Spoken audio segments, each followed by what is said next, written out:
Ganito ng Ginoo. Salamat kayo sa Ginoo.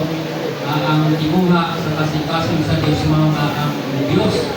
Matabaton yun ang pangasawunod mga igsoon. Mana nga ang sikreto, karon nga magpangasawa ta sa Diyos mga yun na magkabilin, magpahimulos ug magkinabuhi. Kinabuhi yun si Kristo, karon nga magpangasawa ta ni Kristo mga igsoon. Amen.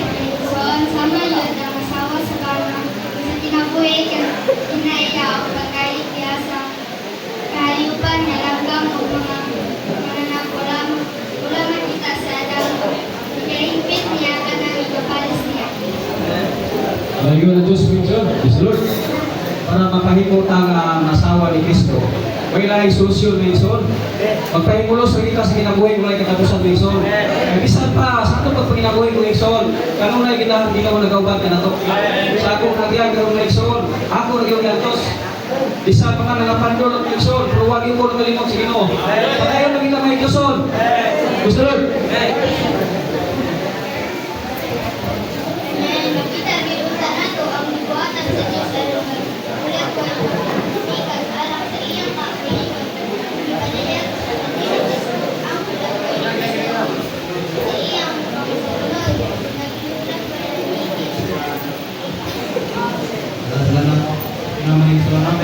Pagkita rin ito sana tayo iglesia mga igsoon. Nahangan nyo tayo matubot at kinabuhi mga igsoon. Kinabuhi Kriswara mga igsoon. Mahimutang kapitas ni mga igsoon. Salamat sa Ginoo nga kita day ang mga sa unon. Ang babae niya ay model ng Iglesia. Si Kristo, yadan niya ay model ni Kristo. Si iba model ang Iglesia. Kaya nausa silang dua. Yung nagkaroon sa Diyos, ipagmitan na niya. Amen. Diyos Lord mga igsoon. Salamat sa puma sa Ginoo mga igsoon. Unang yung may puma Ginoo mga ito. Salamat nga napatunan ko niya mga igsoon. O, dili na kita mo muna sa iglesia mga igsoon. Kaya nakapaton na tayo sa kinabuhi mga igsoon. Patayon na tayo pahimulog diya sa Ginoo mga igsoon.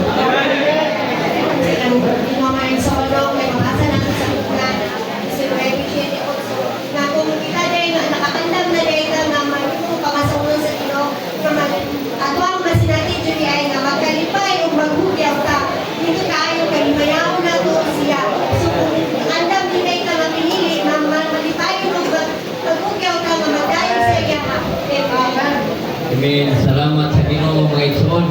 Ang tumong sa pahimulay karon sa Ginoo nga matuman ang pangandoy sa iyang kasing-kasing. Nga makabaton siya og hamtong mga katawhan. Alang sa bagong Jerusalem. Kita nato karon nga dili lang gyud unta dayta mga tawo ra sa litra, kundi mga tawo unta ta nga sinulooban sa iyang kinabuhi. Adlaw-adlaw makahimo unta ta og duol sa atong ipar. Makita nato diha nga batasanon gyud ay unta nato ang atong pagkinabuhi, ang atong morning revival adlaw-adlaw. Praise the Lord, friends. Salamat kayo nung nahimot ang pamasagunon sa iglesia nga business. Dili ako, dili ikaw, dili siya. Dili ta tinaksa. Kaya naman, mauna tayo luwan sa matag-usa. Ang unang kasabuan sa Diyos, higugmaon nato. Kung nahigugma ta niya, higugmaon nato ang iyang katawhan. Kung mahigugma ta sa katawhan, aduna yung tayo luwan sa matag-usa. Mga sa tukaw galingon, dili kita makastan. Pero doon na po siya requirement sa iyatag sa ato. Dili edad ang kasihan para mahimot ang hamtong diya sa iyang katubangan. Kung dili sa ato ang espirituhanan nga bahin. Wala nakalipay kayo paminahon ng atong mga kabatagunan na naghinay-hinay na jud sila o kanang sugod sa pag-develop sa espiritual nga aspect. Wala sa atong pagkabahin, ano na tayo personal na pakikugtong. Kay once mapunod ta mga igsoon, makapangatiman dito sa uban. Kaya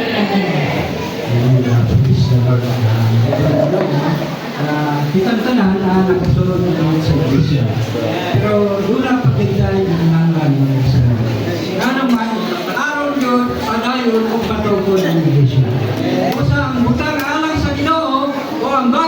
ay ato yung dihatag sa Ginoo o aron maimayang hindi siya Iglesia. Kailangan mo sa kita niyo yung mga balina. O alam sa pagtukod uban sa mga igsoon. Muna ka, ingon siya dito ka sa Mateo, katong pulo ka babae kulay, doon ay buwan-buwan, doon na po'y maalamon. Ulang ko ay diya punto sa katawan sa Iglesia. Muna, dili na makabantayan, dili na makatika, so dili kita makasunod ng igsoon. Ay ingon po niya pang Mateo ka, dagan yung iba ng tawag, kapag jutay ang ako ang makasunod ng igsoon. Muna ka, nagkinangan nga batukan gindaan nato ang taras nato ang Ginoo.